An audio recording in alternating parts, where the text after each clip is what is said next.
Cara, eu tive muita sorte. De modo geral, aquilo que eu planejei para a vida, de uma forma ou de outra, acabou acontecendo. Não de forma rápida, não sem esforço, muito trabalho, muita luta, mas de modo geral acabou acontecendo. E eu digo sorte porque mesmo e por mais esforço que a gente põe nas coisas, e sempre é importante colocar, às vezes a vida leva a gente para um caminho ou para outro caminho. Conectados e conectados, vamos lá pro DC Cash aqui com o Marcos aqui, que a gente conheceu recentemente, né, Marcos? É isso aí, é um prazer enorme estar aqui conversando com vocês. Nossa, que legal, aí a gente iniciou também uma parceria aqui que vai dar bastante fruto aqui para Digital Connect. Mas deixa eu falar um pouquinho do meu convidado hoje aqui, galera, que a lista aqui é grande aqui, viu? O Marcos, ele é dono da Valorum, né, gestão financeira já há 17 anos, tá?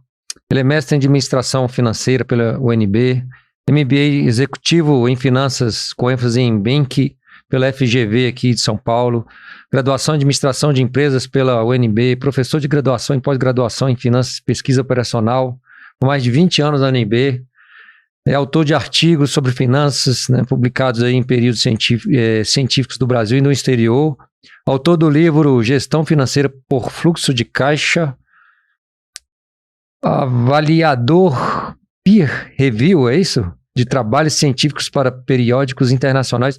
Rapaz, é muita coisa, mas se apresente aí. Fala um pouquinho, resume tudo isso daqui que eu falei aí. E tenho 3 filhos e sou vascaíno também, viu? Ficou legal o vascaíno, mas tudo bem. Pois é. Sempre tem alguma coisa, alguma mancha. Né? Sempre tem alguma coisa que não vai... Não tem jeito, pois é. O Vasco subiu para a primeira divisão? Como que é? Subiu, né? Já subiu, né? Agora a gente vai ser campeão brasileiro em 2023. Vamos deixar essa entrevista guardada aí para poder a gente conferir no final do ano. Tá bom, eu sou seu arquirrival, não vou nem... Vamos nem entrar nesses méritos não, porque acho que política e futebol... Não, mas hoje eu sou convidado, então tem que ser gentil. Marcos, conta um pouquinho aí da sua... Né, a gente fez a apresentação, mas conta um pouquinho da sua história aí, né? Do seu currículo aí, que é tão vasto. Cara, eu tive muita sorte. De modo geral, aquilo que eu planejei para a vida, de uma forma ou de outra, acabou acontecendo. Não de forma rápida, não sem esforço, muito trabalho, muita luta, mas de modo geral acabou acontecendo. E eu digo sorte porque mesmo e por mais esforço que a gente põe nas coisas, e sempre é importante colocar, às vezes a vida leva a gente para um caminho ou para outro caminho. Mas de modo geral as coisas acabaram acontecendo. Então, já no ensino médio, na época se chamava segundo grau, né, já tinha uma ideia de montar uma empresa.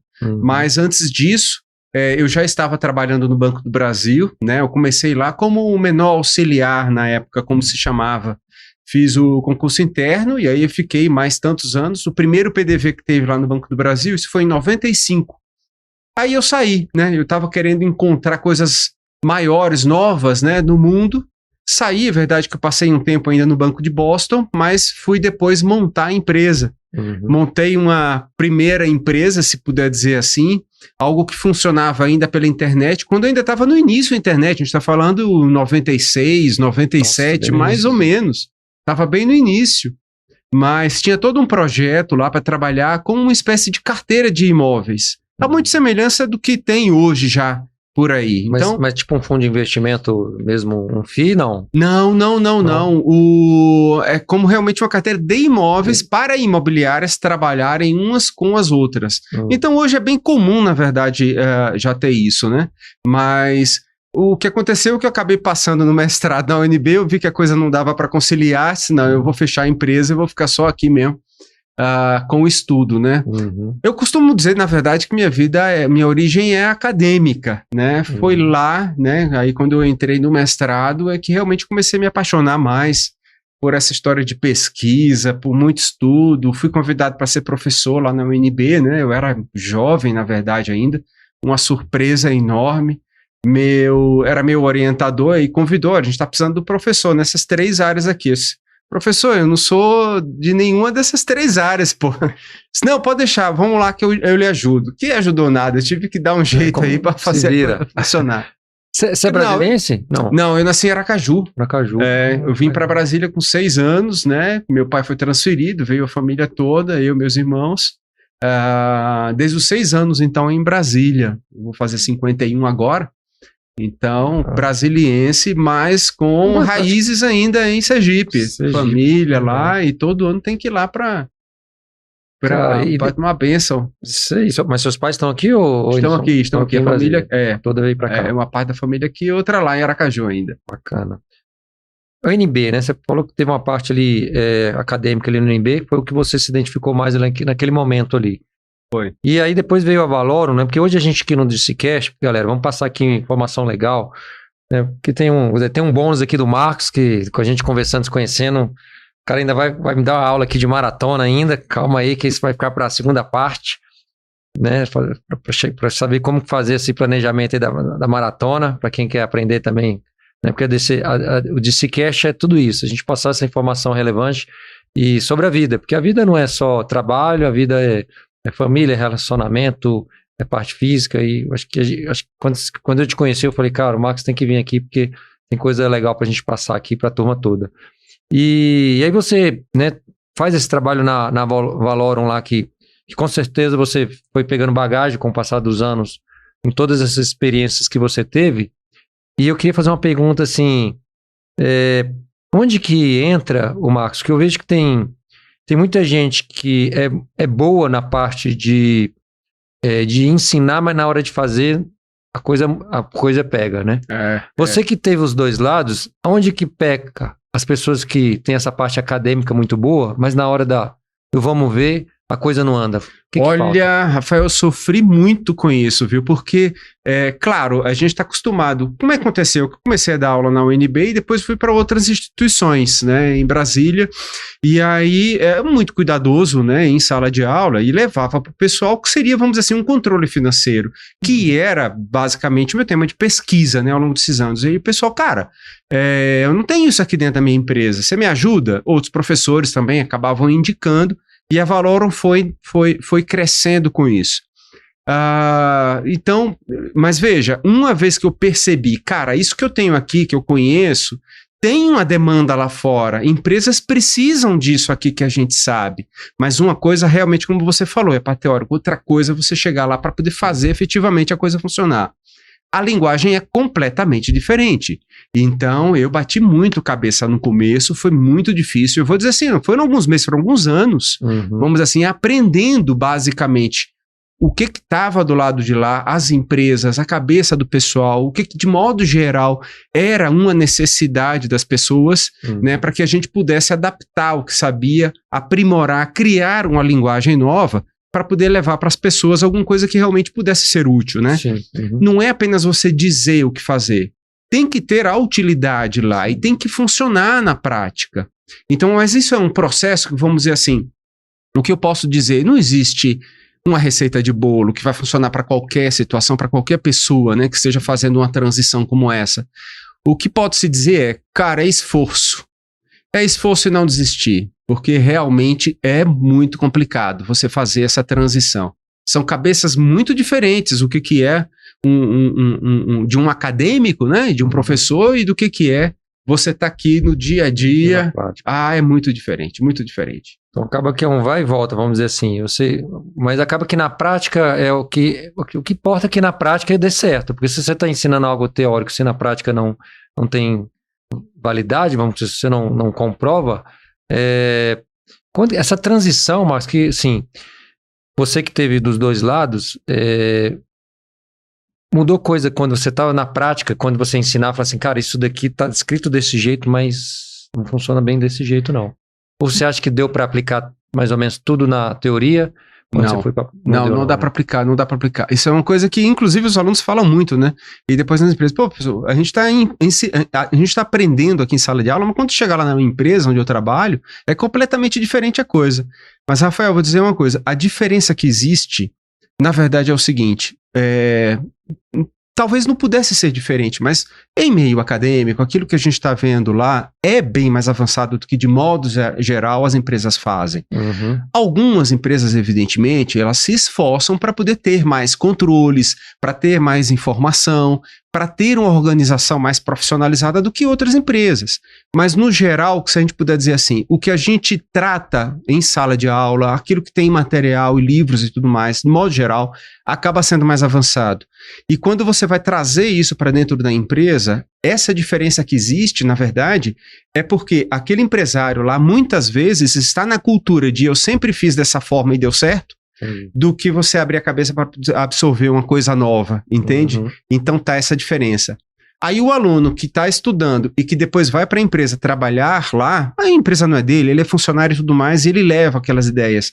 É até muito difícil para ele para colocar aquilo para... porque não tem, vamos dizer assim, de modo geral. Eu estou resumindo, evidentemente, né? E eu estou generalizando também.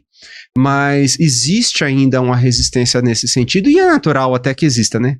Porque, de fato, a gente não pode tirar o mérito. O empresário está lá e ele ralou desde o começo para poder fazer a coisa funcionar. Sim. A empresa cresceu. Cara, tem um valor nessa coisa, pô. E ele aprendeu como fazer aquilo dali. O que eu estou querendo dizer não é essa parte, é a possibilidade de você abrir para ideias novas, para possibilidades novas, entende? Porque é assim que a gente avança, concorda? Sim. É assim que a gente evolui, né? Com certeza. Hoje a gente vai falar um pouquinho aqui para a turma, né, sobre a questão de fluxo de caixa, né, das empresas, que eu acho que é uma especialidade sua de, né, trabalhar nessa parte do demonstrativo de fluxo de caixa, que é algo que a gente está implantando, inclusive, aqui, de forma mais efetiva aqui na Digital Connect. Essa parte hoje, você acha que é muito negligenciada pelos empresários? Você que trabalha com várias empresas, como que está hoje isso daí? Porque eu sei, assim, a gente sabe, pelo menos a gente até conversou no início, quando a gente começou a fazer ali o tratamento do trabalho a ser realizado, na consultoria, do que a gente busca aqui em relação a controle de fluxo de caixa, é que muitas informações acabam que estão ali dentro, mas você não trata ela. E o fato de você não tratar ela, você acaba cometendo erros ali, para você não ter informação ali na mão. Hoje a maioria das empresas negligenciam isso ou já tá meio... Não, eu não diria que negligencia, não, até porque não tem como, é dinheiro, a gente está falando de dinheiro, de pagamentos, de recebimentos. Se você negligenciar, uma hora você quebra, você fecha, ponto. Agora, como é que vai fazer isso? Aí que está a dificuldade, né, Rafael? Porque o fluxo de caixa, por incrível que pareça, ainda é um assunto relativamente novo mesmo no meio acadêmico. E por que eu estou falando mesmo no meio acadêmico? Porque, de modo geral, as ideias vão aparecendo, vão surgindo, vamos dizer assim, né? No meio acadêmico, né, seja com livros, artigos, para depois vir descendo para a empresa. Ou então, são pessoas que acabam relatando experiências positivas que estiveram lá dentro da empresa, né, e trazendo para generalizar isso para outras, o que no final das contas acaba descendo de novo para empresas que ainda não tivessem. Então, é relativamente novo. O que acontece? Se me permite aí um pequeno tempinho, aí, um minutinho aí a respeito de história. Quando as empresas foram crescendo, isso foi na Revolução Industrial, final do século XVIII, né, 1700 e tanto. Então, ao longo do século XIX, 1800, as empresas, como a gente conhece, como são empresas hoje, é que foram evoluindo. E também foi mais ou menos no mesmo período que os estados nacionais, se a gente puder simplificadamente dizer, os países também foram sendo criados. Os países sendo criados precisavam cobrar imposto também desse fenômeno novo, que se chamava empresa, se a gente puder dizer assim. Como é que você vai cobrar imposto de uma empresa? Quando a pessoa produz lá 10 trigos, então um fica para o Estado, bacana, esse é o imposto, como sempre foi na humanidade, né? Sim. Mas empresa, que é um fenômeno novo, como é que você vai medir o que vai ser pago? Já existia um arcabouço para isso, que era contabilidade, desde 1500, na verdade. Né, com o Luca Pacioli, era um frei italiano que já fazia, né, esses registros, vamos dizer assim, no convento, que acabou espalhando pela Europa depois ao longo do tempo. Foi ele que criou o conceito de ativo, de passivo, de partida dobrada. Então, tanto de crédito tem que corresponder a tanto de débito. Então, basicamente, já estava por lá e seria natural que as empresas viessem a adotar um sistema como aquele que era genial. E, a partir dali, o Estado, né, que estava se formando, poder tributar a empresa. Então, identifica-se o que são as receitas da empresa, o que são as despesas. A diferença a gente vai chamar de lucro e é esse lucro que a gente vai tributar, não é isso? Sim. Pronto. E aí você legisla, você padroniza, para todas as empresas tem que funcionar dessa forma. Então, vamos dizer assim, fica equânime, não vou dizer justo, né? Mas vamos dizer, fica equânime, fica uma coisa bem visível para ser feita. Então, basicamente, dentro desse conceito do que é a contabilidade, veio se desenvolvendo ao longo de muitos e muitos anos para que pudesse ter esse arcabouço a fim de facilitar a tributação. Veio também, mais ou menos na mesma época, o surgimento das bolsas de valores, né? E aí também precisava ter um conjunto de normas que pudessem colocar os demonstrativos de modo que pessoas que estavam fora da empresa e também do Estado, do governo, puderam analisar como é que está a saúde financeira. Para poder comprar Para comprar ação, para vender ação, para ver se compra, se vende. Isso aí precisa estar padronizado, senão cada empresa faz de um jeito diferente um do outro. Como é que vai ficar aquele analista saber se a empresa está crescendo, está diminuindo, se vale a pena comprar ou vender a ação dela? Então tem que ser alguma coisa padronizada para as empresas.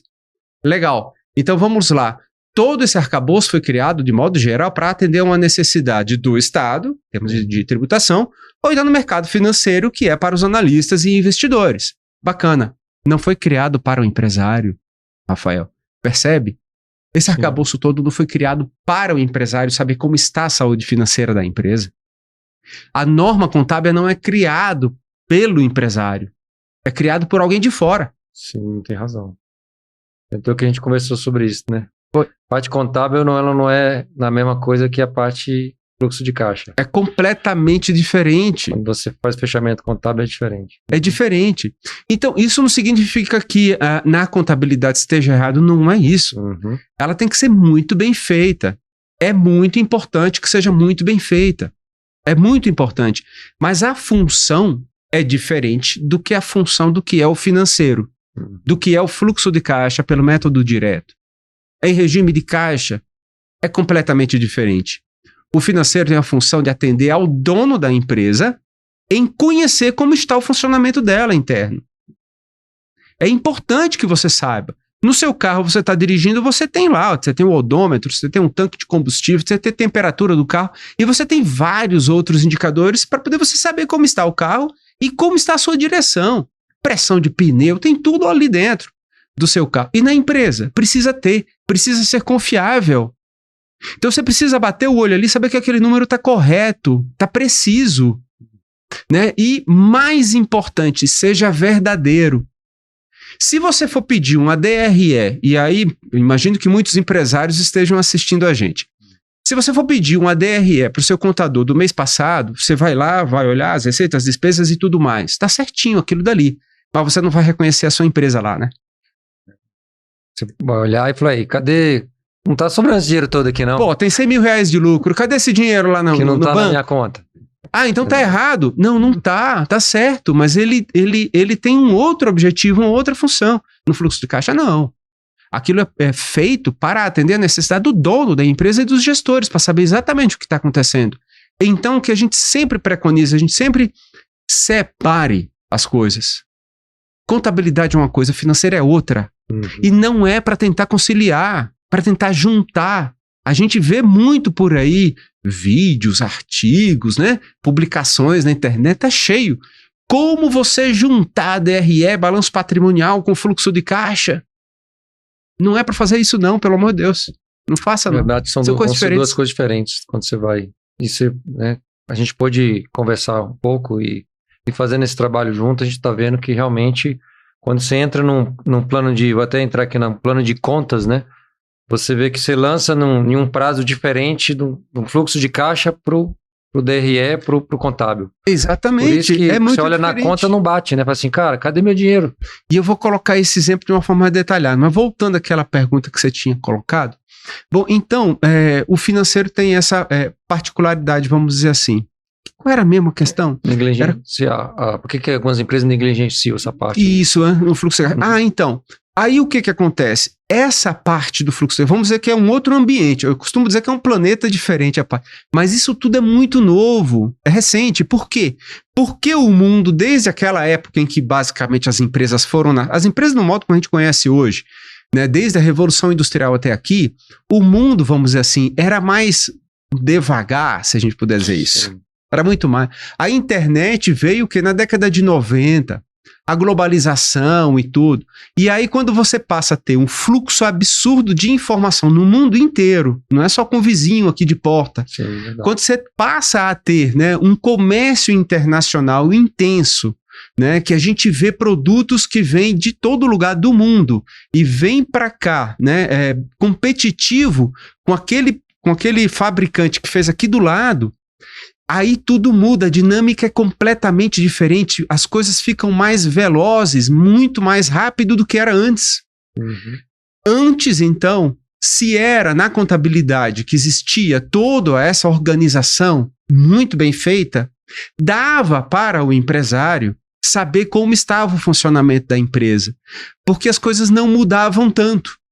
E as margens eram outras, né? As margens eram outras. Você não competia com alguém que estava, por exemplo, lá do outro lado do mundo. Hoje você compete Verdade. diretamente com ele. E aí, eu costumava falar o exemplo de um picolé, eu já não me lembro mais qual é o nome e a marca dele, né? Mas eu falava para os alunos assim, pô, tem um picolé que vem da Coreia para ser vendido aqui.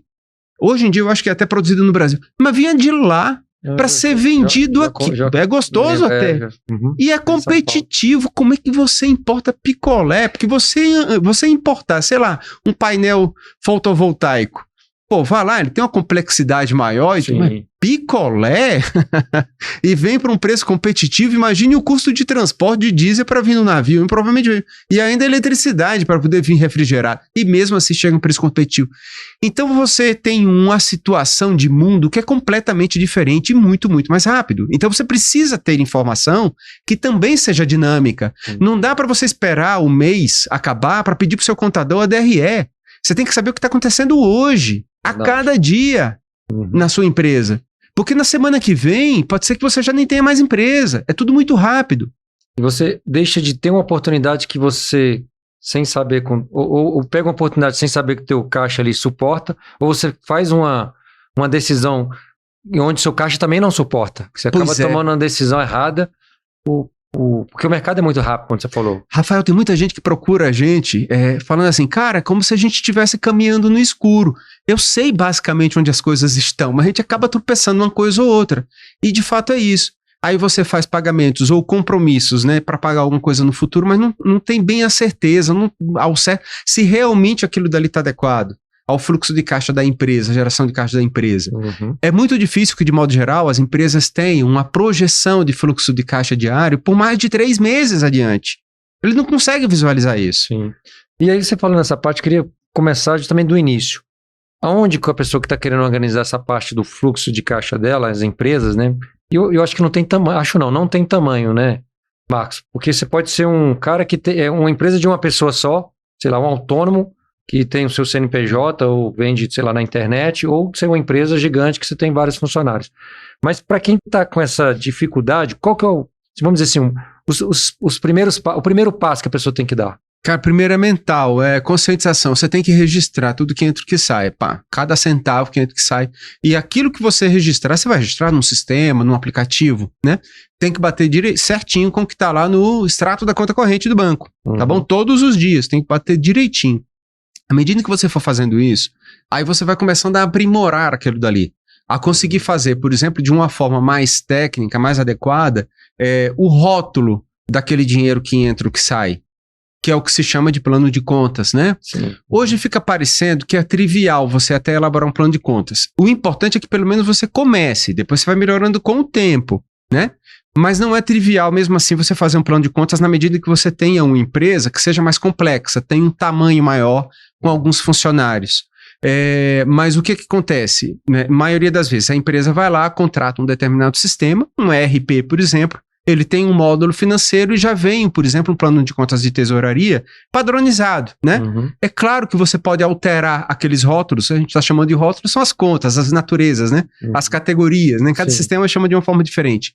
Você pode alterar, pode excluir, pode criar, bacana. Agora, tem critério, tem técnica para você elaborar um conjunto daquilo dali. Por quê? Porque é a partir dele que você vai conseguir perceber o que está acontecendo com a sua empresa do ponto de vista financeiro. Agora eu já estou falando, vamos dizer assim, de uma forma mais avançada, tá? O que eu estou querendo dizer, o pequenininho, ele vai fazer a partir da crença que você tem que registrar os dados. Isso pode ser no mesmo caderno, que não seja ideal. A gente fala assim, o sistema, mas às vezes a pessoa está começando, anota no caderno, faz um caderno, quantas a receber, quantas a pagar. Rafael, ninguém usa uma caderno, não. Planilha, porque você usa o celular, pô, você bota um aplicativo lá, barato não, gratuito, no celular, gente. Assim, no feirante, que tá lá, que tá controlando... O feirante tem aplicativo no celular, ele vendeu aí R$10 vamos de alface, né? ele tá lá, R$10 de alface vendido. Hoje em dia tá fácil isso. Uhum. Tá bom, ponha no papel, mas é porque quando você põe digital, fica muito mais fácil depois você fazer as contas e evoluir. Né? A partir dali, somar tudo, você faz, é muito mais fácil você fazer, e hoje em dia todo mundo tem um celular na mão, né? Mas aí você vai evoluindo ao longo do tempo, na medida em que você vai aumentando também a complexidade ou o tamanho da sua empresa, e vai aprendendo também nesse sentido. E aí era onde estava chegando. Quando você já está mais evoluído, você tem uma necessidade de ter realmente um plano de contas, de tesouraria, que seja mais técnico. De novo, lembrando, separado, completamente diferente do que é o da contabilidade. A contabilidade tem um plano de contas. Uhum. É diferente do plano de contas da tesouraria da empresa. Por quê? Porque ele vai representar algumas coisas que, de modo geral, a contabilidade não representa. Por exemplo, e aí, tomando uma coisa que você tinha falado antes de um exemplo. Se você vai lá e compra a prazo do fornecedor, como é que, de modo geral, você registra? Eu vou comprar, por exemplo, uma determinada mercadoria para pagar daqui a um mês. Vamos supor que hoje seja dia 16, então eu vou pagar 16 do mês que vem. R$1.000 para 16 do mês que vem, vamos supor, por aquela mercadoria.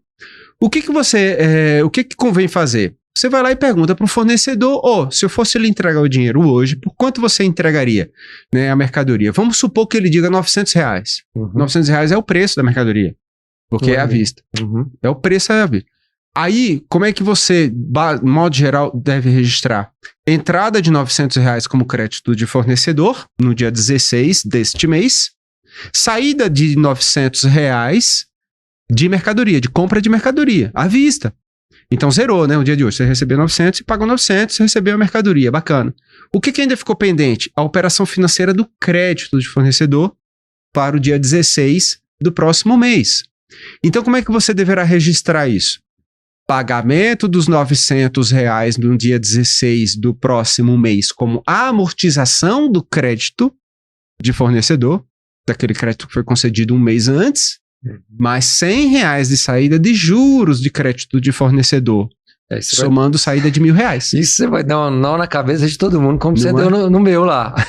Pessoal, calma aí, não vai começando a nos soltar pedra aqui não, porque quando você falou isso, eu pensei na contabilidade, falei, cara, isso não vai fechar. Na contabilidade, não. Então, assim, por isso que as pessoas que estão escutando o DCCast aqui hoje, que o Marcos está falando, e aí eu vou falar pela minha experiência, pelo meu sentimento. Falei, cara, isso não vai fechar, não existe. Vamos falar de Americanas daqui a pouquinho? Bora, importante. Americanas teve, né, aqueles 20 bilhões ali pra gente entender o que aconteceu. Mas só para fechar esse raciocínio, depois até falar da questão da Americanas, pessoal, para não ter a mesma insatisfação que eu tive, assim, cara, quase que eu falo assim, Marcos, dá licença, pode ir embora, que eu acho que você tá meio equivocado. É separar mesmo. Se você não pegar e entender que tem que pegar uma coisa, colocar em outra planilha, vamos colocar, anotar em outra planilha, tudo separado, e deixa a tua planilha da contabilidade, do seu sistema lá, teu controle ali que você vai fazer separado, porque depois que ele explicou isso, minha mente fez assim, uma abertura de você avaliar o teu negócio como um todo. Porque no final das contas é dinheiro. E cada vez mais, Marcos, não sei se você está observando, eu falo para o meu negócio, que é venda de produto, e a gente tem essa situação da Americanas e todas as varejistas grandes, parece que tudo está virando commodity por causa da internet. Porque os preços ficaram muito baixos de tudo. De um tênis a uma placa solar, que você deu o exemplo aí. Por quê? Porque em segundos, você baixa um preço, você já sabe o preço de todo mundo e o pessoal vai lá e baixa o preço também. Então tá virando tudo commodity, que é um risco isso daí para as empresas.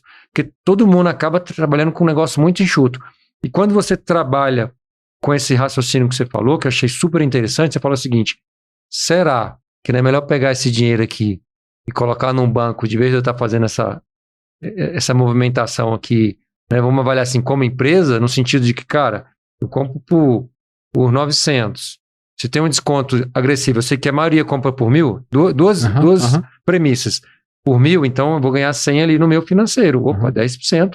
Uma coisa boa. 10% é melhor de qualquer coisa aí. Se eu vendo essa mercadoria com, sei lá, 30 dias, 60, 90 dias, eu ganhei mais do que qualquer aplicação. Ah, eu consegui pegar um dinheiro no banco a, sei lá, 2% por mês. Opa, então vou pagar 6 ali, 3 meses se eu vender tudo, eu vou ter um lucro maior. Rafael, esse aqui é o poder da informação. Veja só a questão. Você está refletindo aqui se vale a pena eu pagar realmente a prazo do que à vista, porque se eu colocar o dinheiro no banco, eu vou receber uma determinada rentabilidade e tal. Só que como é que você compara se você não tiver a informação de quantos são os juros que o fornecedor está lhe cobrando? Porque se você registrar como contas a pagar fornecedor para daqui a um mês, você não tem essa informação, então você não tem com o que comparar. E tem uma situação também que eu pensei muito na hora, eu falei assim, às vezes o fornecedor seu não dá o desconto, tudo bem, senão não, porque tem fornecedor que fala, cara, vou dizer que 90%. Não, vamos lá, 90%. Não é assim, bem sempre dá, sempre tem juros, ponto.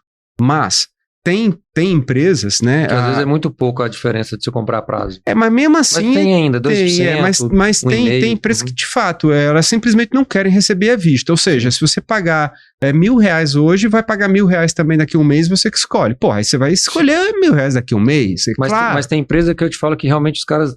Não, é o mesmo preço e acabou. Mas isso daí é meio que falta de informação. Falta de informação também, ele não tem essa informação lá dentro.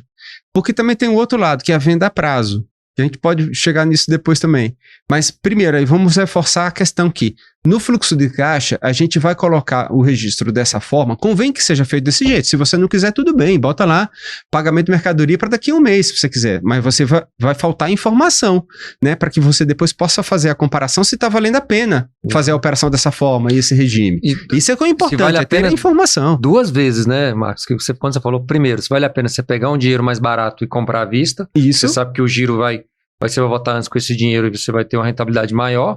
Ou se às vezes fala assim, cara, será que não está na hora de eu parar esse negócio aqui e pegar esse dinheiro, vender essa mercadoria e jogo no banco porque eu não tô ganhando mais com dinheiro no banco? Pois é. Às vezes... Então você precisa ter informação para comparar e tomar uma decisão adequada. Eu não estou falando que não vale a pena você pagar a prazo. Aliás, não existe pagamento a prazo. Você pagar... Não estou falando isso. Pode ser que vale a pena que realmente você faça dessa forma e você pague daqui a um mês. Mas para você saber que realmente vale a pena, você tem que ter a informação. É isso que eu estou querendo dizer. Para ter a informação, você precisa registrar dessa forma. Se você simplesmente registrar como sendo R$1.000 saída daqui a um mês, você não tem informação de quanto são esses juros para você comparar se vale a pena ou não. Então, o que eu estou colocando, que é o mais importante, é ter a informação. Eu não estou falando que vale a pena fazer de um jeito ou de outro. É ter a informação. Isso é que é importante. Né? Aí, você imagine multiplicando isso ao longo de um ano inteiro, o quanto ele está pagando de juros, então, para o fornecedor. Tá, vamos lá. Por que vai fazer isso? É para representar isso que eu estava falando. No financeiro, você vai representar o que está acontecendo efetivamente com a empresa. Isso está acontecendo. Não existe, eu professor matemática financeira também, não existe compra a prazo, não existe venda a prazo. A gente fala muito a respeito disso, mas isso não existe. Sempre tem uma operação de crédito. Por quê? De uma forma simples, dizendo. Se eu perguntar para você, você prefere receber R$1.000 daqui a um mês ou prefere receber R$1.000 hoje? Hoje. Você prefere pagar R$1.000 daqui a um mês ou prefere pagar R$1.000 hoje? Daqui a um mês. Óbvio que é daqui a um mês. Se tem diferença, já que você prefere um ou outro, se tem diferença, que diferença é essa? Juros. Isso se chama juros. E isso é inescapável. Se tem tempo, tem juros. Ponto. Entendi. Não tem jeito. Agora, se tem juros, ele tá lá, por que eu não registro a existência dele? Quando você tem esse trabalho, né, que as empresas fazem, qual que é a forma correta, então? Ela pega cada fornecedor e na hora de for fazer a negociação já coloca, eu quero saber o que você vai me fazer de à vista. E já deixa isso meio que negociado e lançado. É o que convém. Ou compra é compra, tem alguma regra para isso daí? Cada compra é compra vai negociar o à vista? Fala assim, quando você faz isso à vista... Quanto ficaria à vista? Vamos supor R$900. Pode ser diferente. Eu botei R$900 para facilitar, arredondar, né? Normalmente não é essa diferença toda. Ou então já saber se o fornecedor tiver um preço já... Não, sempre à vista eu te faço 10% de desconto. Então você já vai lançar no teu... Quando você for... Vamos dizer assim, mas eu só compro a prazo. Tudo bem, mas aí você sempre lança sabendo que o fornecedor te dá 10%. deixa lançado os 10% lá. Exatamente, porque depois você vai ter a informação de como é que isso... Já teve um cliente que a gente estava fazendo um cálculo numa suposição de que o fornecedor dele poderia conceder 1,5%.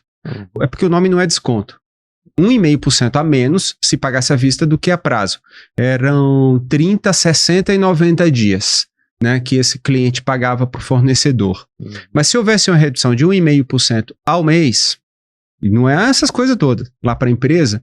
Então aí a gente calculou, né, se tivesse feito isso para comparar com o que ele realmente pagou. A diferença foram de R$400 mil no ano inteiro só de juros, com 1,5%, só de juros. Isso tem um efeito multiplicador enorme. Não quer dizer que não vale a pena fazer dessa forma, mas você tem que ter a informação na mão, precisa, correta, para você tomar a decisão. Tá aí aquele fornecedor que quando você pergunta ele fala, não, é a mesma coisa, R$1.000 se você pagar agora ou R$1.000 se você me pagar daqui um mês. É porque ele também não tem essa informação. Porque da mesma forma que serve para quando você for fazer uma compra do fornecedor a prazo, é a mesma coisa quando você faz a venda à vista. Então, na verdade, o que está acontecendo? Você está emprestando dinheiro para o seu cliente está pagando para você à vista e aí você vai entregar a mercadoria. Então, a operação comercial quitou, ele te pagou, né? Vamos supor que seja 900 também, ele te pagou 900, mas você tinha emprestado 900 para ele, certo? E você entregou a mercadoria e ele te pagou, então a operação comercial zerou. Tá, então ficou ainda a operação financeira. Então, daqui a um mês, ele vai te pagar R$1.000. O que você vai receber, na verdade? R$900 de amortização do empréstimo que você tinha feito, e R$100 de juros. Você está recebendo R$100 de juros do empréstimo que você fez. Isso sempre acontece, Rafael. Sempre. E aí, se a empresa disser assim, eu só quero vender se for a mesma coisa, R$1.000 à vista hoje, ou R$1.000 daqui a um mês, é porque ela não tem esse número. Porque se ela tivesse, ela faria diferença. Ela está dizendo para todos os clientes dela, comprem sempre para daqui a um mês. Porque você respondeu, você prefere pagar R$1.000 a um mês do que R$1.000 hoje. Então ela está dizendo para todo mundo, me pague daqui a um mês. Fala galera, tá gostando do conteúdo? Então já deixa seu like, compartilha e se inscreva no nosso canal. E não se esqueça de marcar o sininho para você receber todas as novidades. Sim, verdade. Já tá. E você falou um negócio aí que não sei se tem a ver com esse fluxo de caixa que a gente está falando, essa forma de pagar, que em relação a Americanas. Tem alguma coisa a ver com essa que você lembrou aí da Americanas? Tem mais ou menos uma semana, né, que aconteceu aí, então tem muita informação ainda para ser descoberta, né? Eu tô colocando aqui gravado no tempo. Só pra gente atualizar aqui a turma, né, quem tá vendo aí o DCCast, que a Americanas, né, informou um prejuízo de 20 bi, foi isso? Não é bem prejuízo, é como se tivesse assim, 20 bilhões, como se fosse inconsistência. Inconsistência lá na parte... No balanço, lá no DRE. Aí que muita gente, você tá vendo o entendimento meu, que foi um prejuízo de 20 bilhões. Pois é, e outra coisa, que tem pouco tempo, então ainda não se tem toda a informação do que efetivamente aconteceu. O que se sabe até hoje é que houve inconsistência e várias hipóteses que estão sendo colocadas aí. O que se parece, porque eu não posso dizer com certeza, ainda não sabe. Com balanço, né? O que parece que aconteceu é que foi registrado na contabilidade, a gente está falando agora da contabilidade, né, daquele outro ambiente, que foram colocados indevidamente 15 bilhões, o total eram 20 bilhões em fornecedores, na conta fornecedores na contabilidade, né? Mas que desses 20 bilhões, 15 bilhões, na verdade se referiam a empréstimos bancários. Porque o que acontece? Muitas vezes a empresa comercial compra a prazo, entre aspas, porque não existe compra a prazo, né, do fornecedor, e aí muitas vezes a empresa vai ao banco, toma dinheiro emprestado para que o banco pague ao fornecedor lá direto. E aí a empresa, ao invés de pagar para o fornecedor, paga para o banco.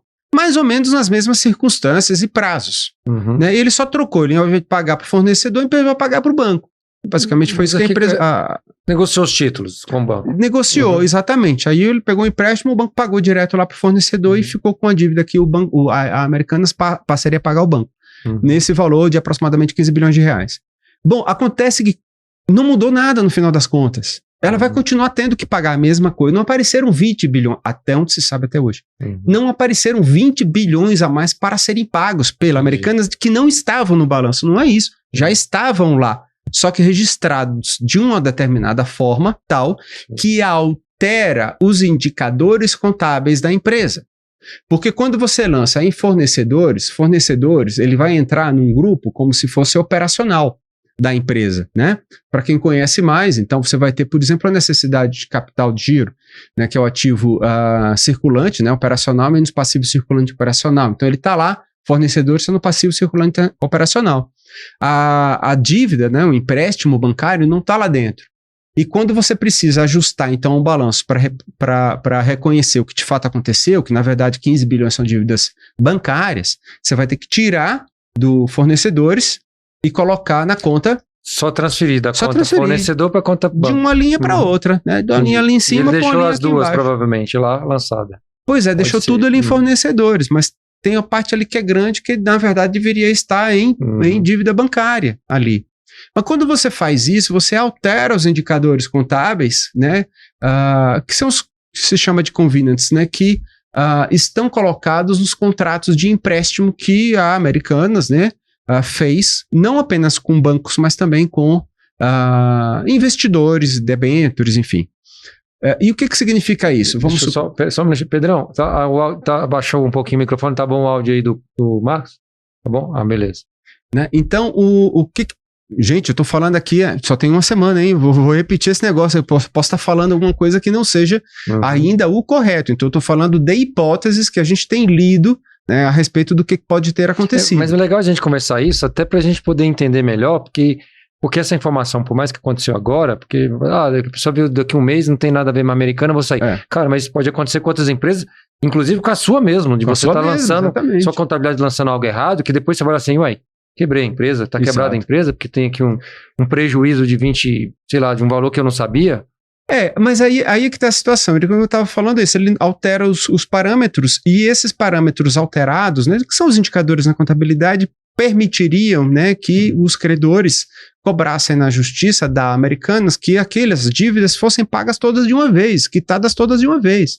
Então, ao invés de ser pago de acordo com o contrato dizia, né, parceladamente, evidentemente, tipo, pagar tudo de uma vez. Aí não vai ter caixa para pagar todo mundo de uma vez. Estima-se que seria em torno de 40 bilhões de reais, não teria caixa para pagar tudo de uma vez. Mas aí, veja, não, em tese, é o que se sabe até agora, não teve uma mudança do ponto de vista de estrutura ou de valor a ser pago pela empresa. O que teve de mudança foi o modo de classificar aquilo dali, que acaba gerando indiretamente, sim, aí sim, um risco maior de ela precisar desembolsar muito no início. Mas aí que tá. Quando a gente está falando de empresas que são muito grandes, tem ações na bolsa, tem os balanços auditados, enfim, ela tem que atender a uma quantidade muito grande de normas e exigências. Quando são empresas menores, né, não tem ações na bolsa, não tem debêntures, não tem essa... Aí a coisa já não é a mesma situação. Então, uma empresa, vamos dizer assim, de porte médio... Vou pedir só um vou para você, claro. Você deixa só um pouquinho o microfone, puxar mais para frente ele. Mais para frente? Senão desculpa, mais para cá. Trás, aí, tá. Para poder salvar isso. Legal. Então, quando a gente está falando de empresas, vamos dizer assim, de porte médio, na verdade, quem está cuidando de toda essa escrituração é o contador, que, de modo geral, é uma empresa contratada, né? Então, você está confiando que o contador, o escritório, está fazendo um bom trabalho. Você está enviando os documentos para ele, daquela movimentação que você faz, e ele está fazendo o registro adequadamente, né? O que poderia acontecer do ponto de vista do fluxo de caixa e do financeiro? Se a coisa não estiver sendo registrada adequadamente, né? Pode ser que você esteja visualizando, na verdade, uma empresa que não é real. Sim. Aí sim.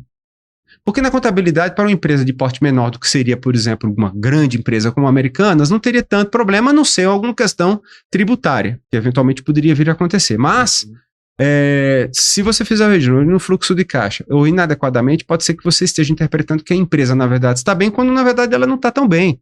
E ela tem uma possibilidade de ter problema lá no futuro. Sim. Muito bom. Então, pessoal, vamos anotar aí tudo certinho, entrada e saída, que é o básico do básico, né? Começa assim. Depois de estar isso organizado, qual que é o segundo passo aí que seria? O pessoal começar a pensar para frente já ou... Projeção do fluxo de caixa é importante. A gente olha muito assim, no dia a dia, mas sempre tem que ter. Eu sei que é difícil, mas uma vez que você está anotando o que entra e o que sai todo dia, não é isso? E está conferindo, na conta corrente, bateu certinho, o saldo final do dia de ontem está igual que está lá no sistema, legal. Aí você dedica um tempinho a mais, sei lá, uns 15 minutos a mais por dia, para poder projetar o que deve acontecer para uma empresa lá na frente. O que seria isso? A cada dia, o que você tem de venda, o que você tem que gasto de mercadoria, o que você tem gasto com pessoal, sei lá, de limpeza, de reforma, e até mesmo chega um determinado por dia, até 31 de dezembro de daqui a alguns anos para frente. Veja que é um exercício grande, mas você começa devagarzinho, é igual uma maratona, não é de uma hora para outra. Então você vai devagarzinho, vai fazendo isso, e vai melhorando com o tempo. E aí você está enxergando lá na frente o que está acontecendo com a empresa. Você tendo disciplina de todo dia, ou pelo menos toda semana, você visualizar e ajustar o futuro, né, para o que deve acontecer, você vai ter uma segurança enorme para você guiar a sua empresa. Fica muito mais assertivo na decisão. Muito mais. Muito mais rápido também. Muito mais, porque você... Veja que coisa absurda, todo final do ano, muitas vezes empresas tomam dinheiro emprestado para pagar 13º salário. Sim, é verdade. Aí ele vai lá, paga o dinheiro emprestado com juros altíssimos, quando chega lá no começo do ano que vem, ele esquece que vai chegar dezembro de novo. Pô, todo ano dezembro chega, cara, ele tem que pagar 13º. E aí? Vai continuar a mesma coisa, todo ano pegando dinheiro emprestado para poder pagar 13º, pagando juros exorbitantes? Não precisa ser assim. Tem que olhar para frente.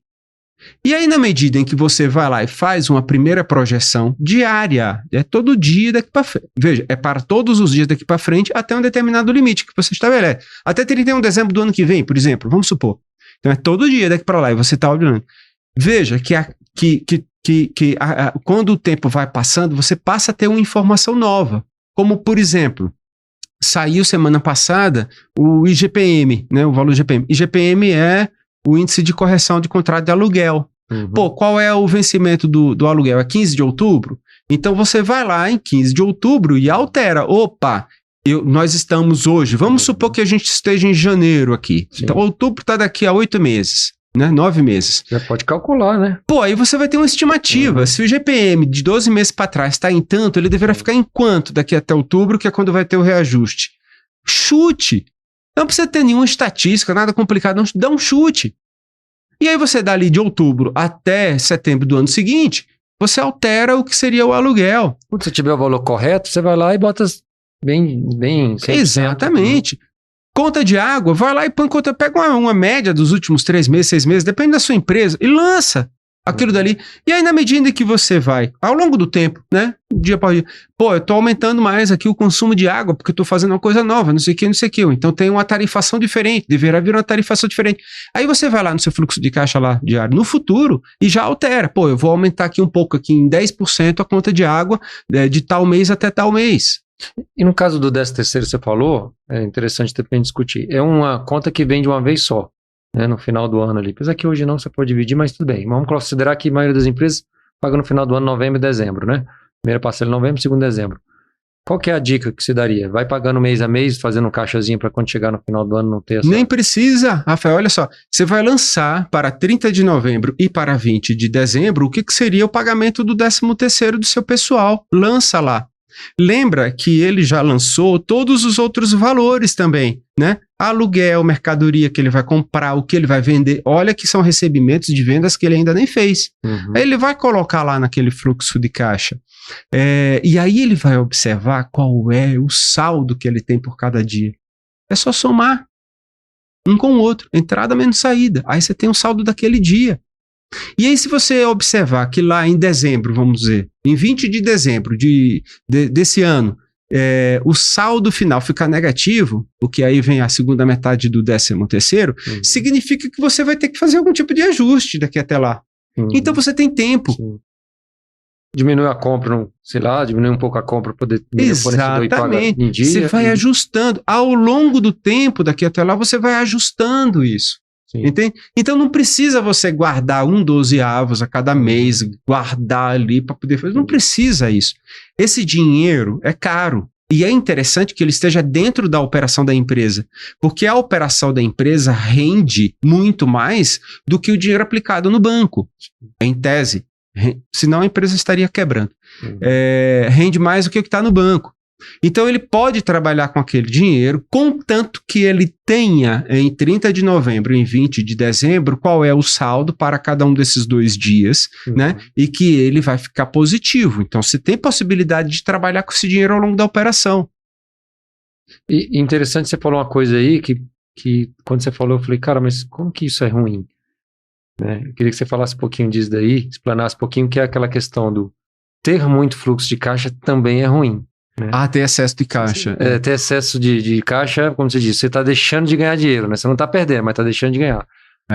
Porque o que acontece? Uma empresa é um investimento que você faz. Você pode fazer, se você tem, sei lá, 100 mil reais, aí você tem a possibilidade de escolher. Você pode escolher, por exemplo, vou aplicar num fundo de renda fixa, eu vou comprar dólar, eu vou comprar ações, ou então eu vou montar a minha empresa com esses 100 mil reais. É uma escolha que você faz. Se você tem uma empresa, é porque você tem a escolha de investir o seu dinheiro naquela empresa. Porque você a qualquer momento, eu estou falando isso teoricamente, mas é verdade, você pode vender a empresa, pegar aquela grana e aplicar em outro lugar, vou comprar boi, vou botar em renda fixa, vou fazer uma aplicação em LCA, ou o que você quiser fazer, né? Tá, mas ele está em forma de empresa. Como é que você vai escolher em qual modalidade você vai investir o seu dinheiro? Qual é o critério? Qual é o que rende mais? Não é isso? Ora, se eu estiver ganhando mais, por exemplo, aplicando no mercado, vamos supor em renda fixa, não faz mais sentido eu vender a empresa e botar o dinheiro lá? Eu estou fazendo o quê com a empresa aqui se eu estou ganhando mais dinheiro lá? Né? Se eu estou ganhando mais dinheiro aqui criando boi, o que eu vou fazer com a minha empresa? Eu vou vender e vou criar boi, porque eu ganho mais dinheiro criando boi. O raciocínio é simples, né? Sim. O raciocínio é simples. Não quer dizer que seja realizável, rápido e fácil. Não estou falando isso. Mas o raciocínio é esse. Você pode vender a também empresa. A pessoa pode... É informação para ela também tomar decisão, porque ela pode diversificar. Não, eu quero ganhar menos aqui, mas tudo bem. E vou continuar com a empresa e vou investir uma parte que dá dando mais. Pode ser. Por quê? Porque pode ser que seja mais seguro ele fazer isso. Não vou tirar esse capital para jogando mais aqui porque eu tô vendo que aqui tá dando mais. Então... Isso. É por isso que, de modo geral, o empresário não tem apenas a empresa. Convém que ele tenha um dinheirinho guardado também, alguma coisa que seja mais segura até. Sim. Não é isso? Sei lá, renda fixa ou alguma coisa. Mesmo que seja uma proporção pequena, uma previdência. Mesmo que seja uma proporção menor.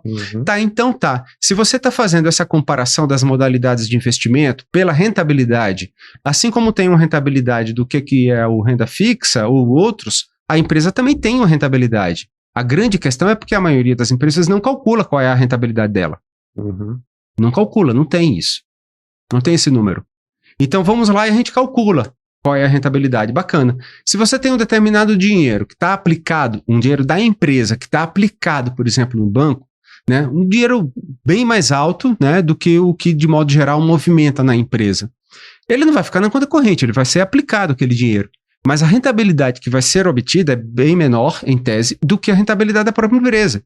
Então, se você resgatar aquele dinheiro e aplicar na operação, que rende mais, provavelmente você vai ganhar mais dinheiro do que se você mantiver lá no banco. Só que para fazer isso, cuidado, pessoal, não estou falando para você arrancar o dinheiro lá da tudo. Você tem que ter informação, pô. Você tem que ter informação, você tem que saber qual é a rentabilidade da sua empresa para que você possa fazer isso. Outra coisa, quer dizer que você vai tirar tudo, não é isso. Por quê? Porque é segurança. Você tem que manter um colchão de liquidez. Sim. E tem que manter um dinheiro lá, mesmo que não esteja aumentando a rentabilidade da empresa. Então, olha só, você está abrindo mão de ganhar dinheiro, uma parte do dinheiro, algum dinheiro, você está abrindo mão para ter mais segurança. Então, faz sentido que você abra mão de dinheiro. Por quê? Porque você está ganhando mais segurança. Porque numa emergência, né, acontece alguma coisa na empresa, pô, eu vou ter que pagar alguma coisa aqui rapidamente. Você tem uma reserva para poder você cobrir. Qual que seria essa... Aí você falou interessante que eu coloquei para perguntar. Desse fluxo de caixa sobrando aí, vamos colocar, o que seria? Tem alguma regra acadêmica para isso? Depende do mercado ou cada um faz a sua regra? Vamos falar assim, de pessoa física, muita gente fala assim, cara, você tem que ter 3 meses o que você ganha, não tem uma regra, né? Isso aí eu acho que vai de cada empresa. Tem regra, mas não funciona. 3 meses de faturamento, já ouvi isso muito, mas já não ouviu tem. falar? Sim, existe essa teoria que 3 vezes de faturamento, mas não é regra, né? É porque é o seguinte, existem formas e modelos, né, para poder calcular o que seria, né, o valor ideal de acordo com a movimentação da empresa a se manter líquido, né, por exemplo, lá aplicado no banco. Existem modelos para isso, mas são complicados. Inclusive é o modelo que é o meu base de estudo toda na minha carreira, artigo, publicar tudo é sobre exatamente isso, precisamente calcular o quanto se deixar em saldo, né, de caixa para cada dia no futuro, de modo a minimizar esses custos, né? Uhum. Só que são modelos muito complicados. Então, se pelo menos você, aí digo você, todo mundo que está ouvindo, tiver a consciência de que, olha, insuficiência de liquidez é muito ruim, isso é bem óbvio, mas excesso também é ruim. Se ele pelo menos for pela intuição, pelo menos isso, só isso, se ele for pela intuição, já vale, sabendo dessas duas coisas. Insuficiência é ruim e excesso também é ruim. Então ele já vai conseguir descobrir, ou pelo menos, vamos dizer assim, no dia a dia, movimentar a empresa dele. Mas 3 meses, já ouvi muito isso. Nada. Avaliação também, tem umas coisas assim, né? Pega o EBITDA, multiplica por 6 e aí também. Você chega... Tem nada a ver não, viu, pessoal? Tem muita... Esse papo aqui, galera, da valuation, vai ser outro papo com o Marcos aqui, que ele não vai vir só essa vez aqui. Quando eu estiver no valuation, aí a gente vai sentar com o Marcos e falar de valuation. Mas você falou uma coisa aqui, Marcos, que eu queria perguntar para você. Tudo é muito disciplina e constância, igual você falou, para você chegar nesse fluxo de caixa, organizar a sua empresa, para você ter esses números, é um trabalhozinho que como você dizer, é uma corrida que não é uma corrida de tiro, é uma maratona, porque você tem que organizar muita coisa. E você me falou que você é um maratonista. Nesse assunto. E agora eu quero perguntar outras coisas, porque você tem, né, algo que... Primeiro eu queria te fazer uma pergunta. Ser um maratonista te ajudou a ser um empresário melhor em relação a pensar a longo prazo? A ser uma pessoa melhor. E aí envolve também outras o coisas lado também. Empresário e tudo. Porque é disciplina, realmente, né? E eu não comecei a correr... Se eu te contar um pouco da história, na verdade, porque eu detestava correr. Exercício físico de modo geral. A gente ouve muita gente falar isso, né? Sim. E aí, mas eu tava... Isso foi final de 2017, tava muito... Tava gordo, não tá grande, poxa. É mesmo? Cara, tu é tão fininho aqui. Tava mal, tava fumando, tava bem de saúde, mas eu percebi, cara, uma hora ia dar problema esse negócio aqui, eu vou ter que dar um jeito aqui, eu tenho que tomar vergonha na cara, pô. E 2017, foi recente. Isso em 2017, né? 19, 20, 21, 5 anos. Em janeiro, 5 anos, Aí, ao longo de 2018, cara, eu vou ter que cuidar disso, aí comecei a ir pra esteira. Poxa, eu ficava feliz da vida quando fazia 2 km na esteira. E olha com essa velocidade toda, não.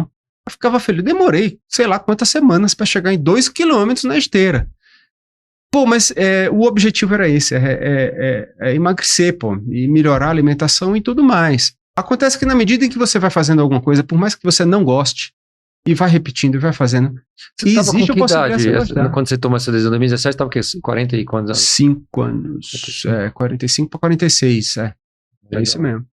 E aí Mas você que tomou essa decisão, ou foi a família, algum amigo, ou você falou assim, cara, não dá pra ficar mais desse Essas jeito? coisas têm que vir de dentro, né? Isso não adianta alguém falar, porque aí todo mundo fala, na verdade, né?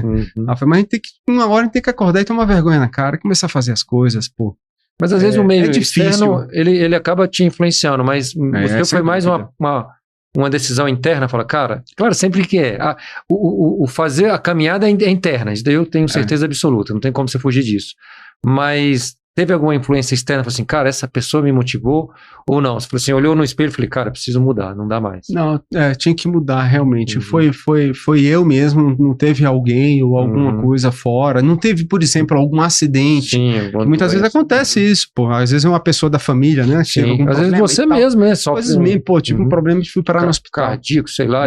Não teve alguma coisa assim, não. E realmente fui eu que acabei uma hora acordando e, graças a Deus que aconteceu, eu falei, bora.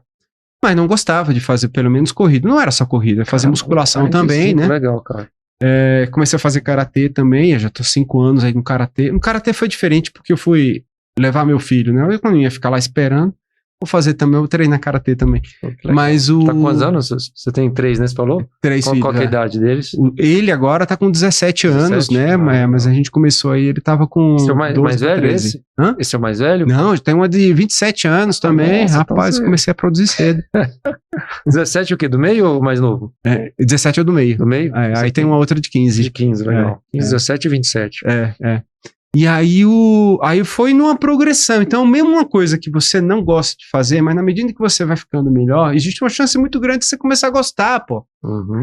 E na verdade foi o que aconteceu com a corrida. Depois que, gente... Mas o que você gostou? Porque realmente muita gente fala, eu adoro correr, corro desde meus 23 anos. Mas é interessante, que eu nunca ouvi falar alguém assim, 45 anos começar, o que fez assim, não, gostei de correr? Os 5 quilômetros. Foi mesmo. Porque, tipo assim, você vai lá, você tem dificuldade para correr 5 km sem caminhar, em nenhum momento. Mas, pô, você conseguiu fazer 5 km. Com 5 km você já consegue, por exemplo, fazer corrida de rua. Gente, vá, se inscreve numa corrida dessa de 5 km, não se preocupe com velocidade, não. Sim. Vá lá, você vai receber uma medalhinha depois. Pô, fique feliz, é só um pedacinho de metal, então, mas fique feliz em ter recebido aquilo, porque é uma conquista sua. Você não ganhou de ninguém, você ganhou de você, pô.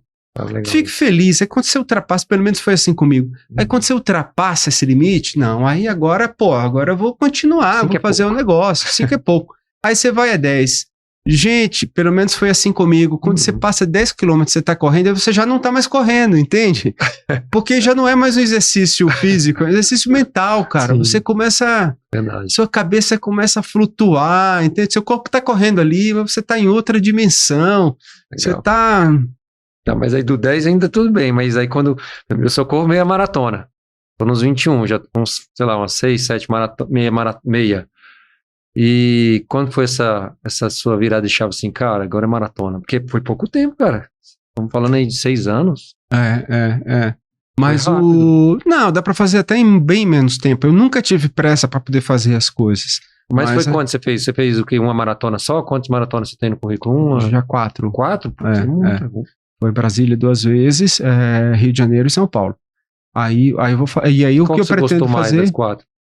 A gente pode dizer que a primeira vez é mais especial, né? Que foi em Brasília. Ah, que legal. Mas, cara, você fazer uma maratona no Rio de Janeiro é bonito. É bonito demais. Brasília é maravilhoso, é lindo demais, cara. Mas enfim, aí foram essas duas, na verdade, né? Foi a primeira, que foi em Brasília, e realmente aí o Rio de Janeiro. Mas você vai aos poucos, então você vai correndo 10 km. Gente, vale a pena. Vai lá e faz, treina. Aí você tá com uns 10 quilômetros, por exemplo, tá fazendo 10 quilômetros, você tá fazendo corrida de rua, tá recebendo lá sua medalha, você tá fazendo 10 quilômetros, já tem um tempo, aí você vai chegando em 12, de repente você faz 13, 20, você já tá numa meia maratona. Já tá numa meia maratona, vai lá e faz a meia maratona.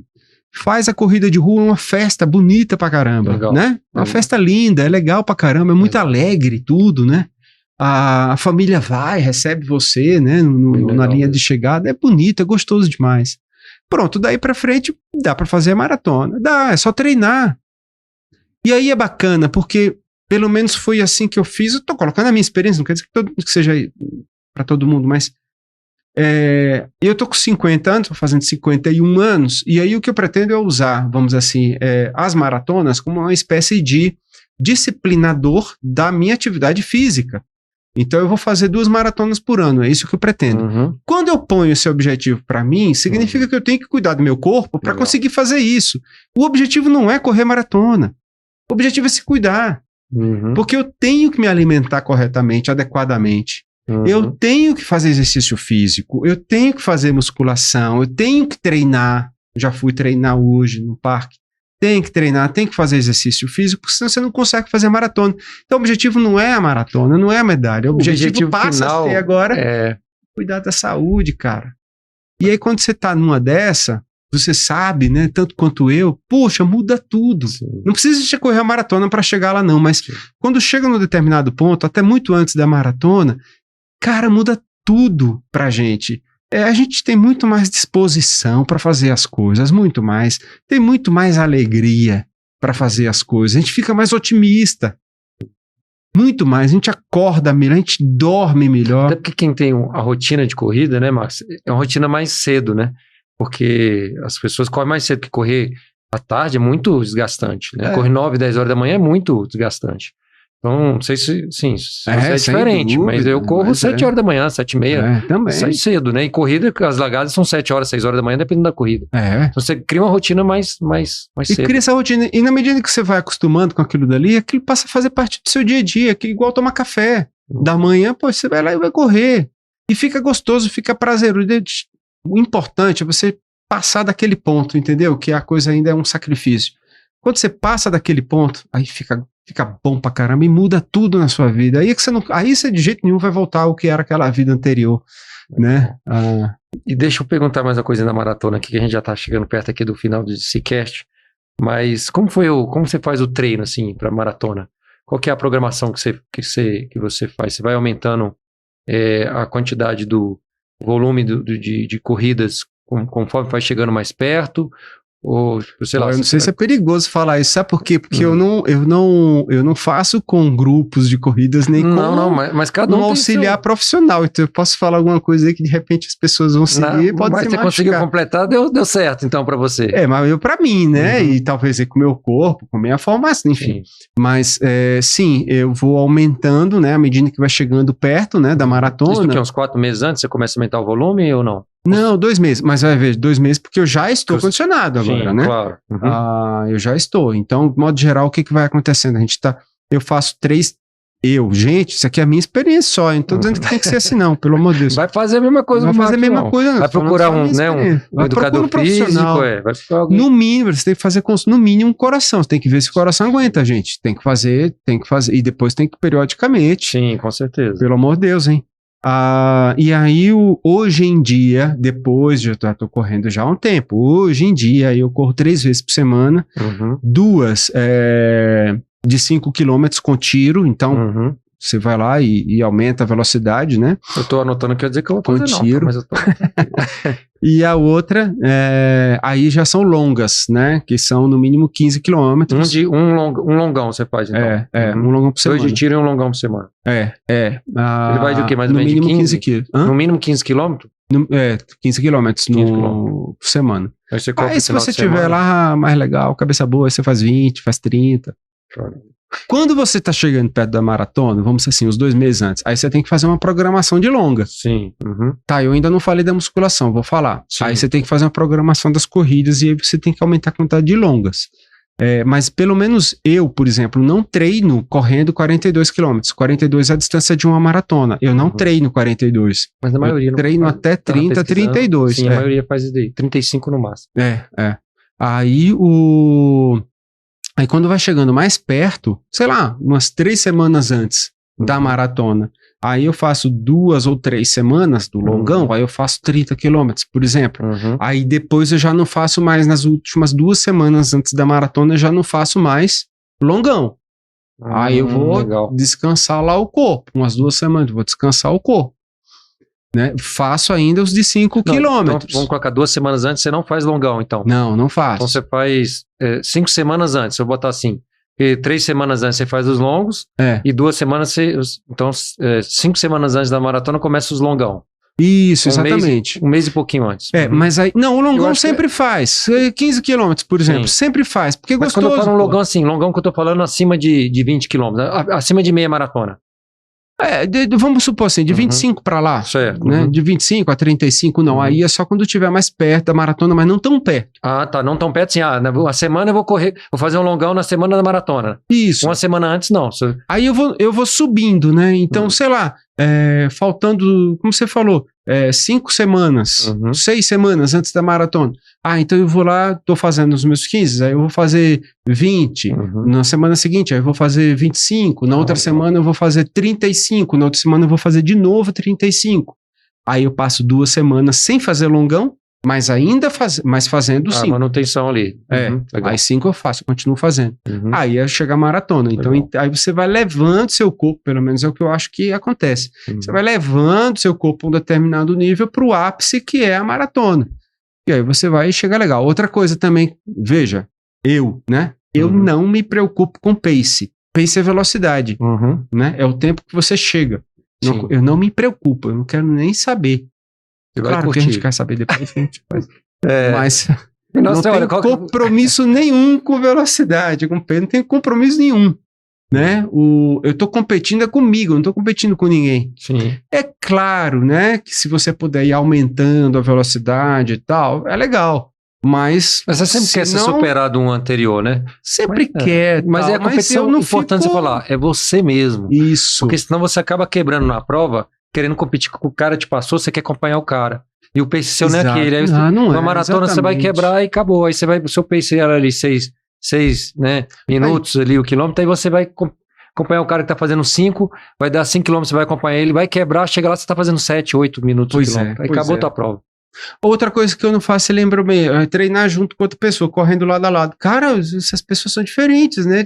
Tem gente que pode ser que pega um ritmo maior, tem gente que vai precisar diminuir. E às vezes até alternar o ritmo ao longo de uma corrida. Eu não tô falando nem só na própria prova, tô falando no treino também.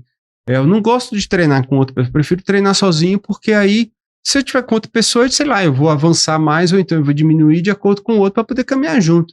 Aí eu acho que cada um tem a sua própria forma. Você treina com algum fone de ouvido ou não? Treina? Não. Sem fone, Porque aí a cabeça começa a girar, e você tem uma hora que você, cara, peraí, deixa eu organizar a cabeça, porque senão...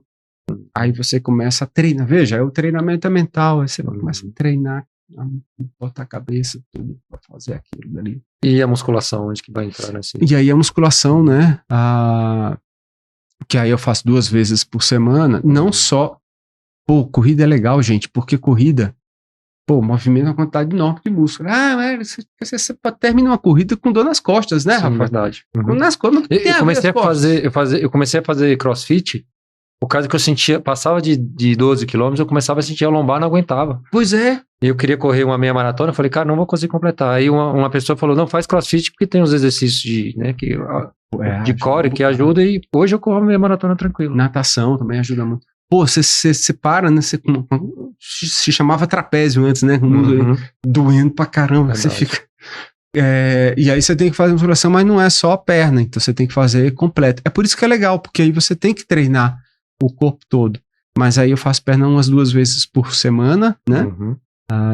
Para poder ganhar, vamos dizer assim, para diminuir, né? Risco de lesão, né? Sim.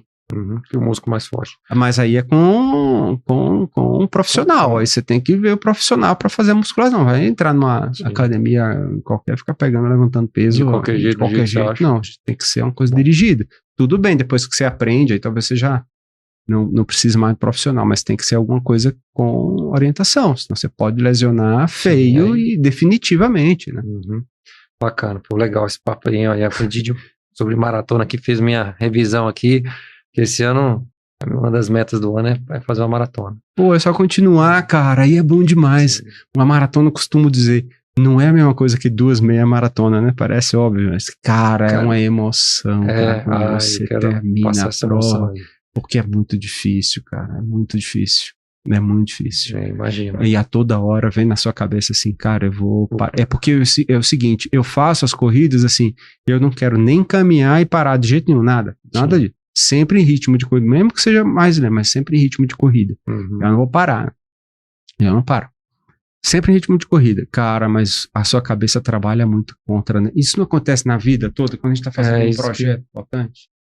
Não foi um monte de justificativa na cabeça. Cara, por que eu tô fazendo isso, né? Vamos ver se a gente para, senão vamos desistir desse negócio, vamos parar com isso. Mas você tem que manter o foco, você tem que manter a determinação. Isso é treino mental, gente. Isso é treino mental, não é tanto físico. Chega uma hora que já não é mais físico, é mental.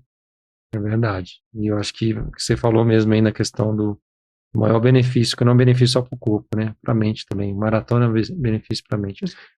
E não é uma questão assim, é para qualquer um, Não é porque, tem gente que tem mais aptidão, mas eu juro, eu não tenho aptidão para isso, nunca fui de esporte, nunca fui de fazer, nunca.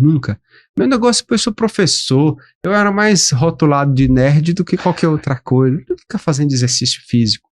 Quando você quer fazer, você faz. Sim. Não é, a pessoa é voltada a fazer alguma coisa.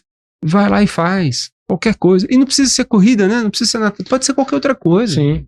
Com certeza. Mas é legal, porque você faz com constância, né, um movimento físico, Isso muda muito a vida da gente em vários aspectos diferentes. Pode ser bicicleta, pode ser natação, o que for, o que você preferir, né? Beach tênis, o que for. Vai lá e faz com afinco, que, pô, vale a pena. Legal. A gente tem aqui na Digital Connect, nosso propósito aqui é gerar conexões para mudar a vida das pessoas, né? E aí eu queria, pra gente finalizar aqui o papo aqui no DCcast, que você passasse aí pra turma, qual que é a dica que você dá, assim, pra pessoa fazer na vida dela, gerar uma conexão para mudar a vida dela, assim? Qual que seria uma dica, assim?